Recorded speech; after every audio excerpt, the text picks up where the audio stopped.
all day. Like about 5-6 inches out there.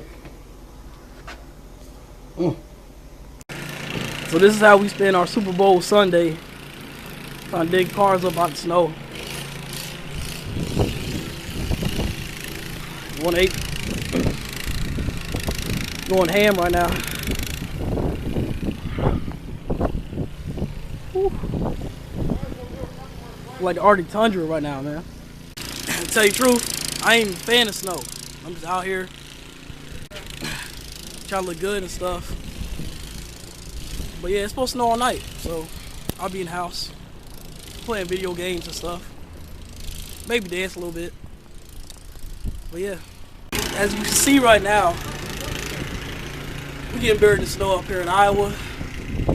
Like about 7 inches snow. And it's supposed to be snowing all the way till 9 o'clock tonight. I'm not a forecaster or a reporter, but this is nuts.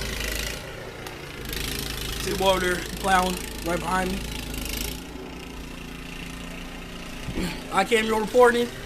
Right back to you, white lady.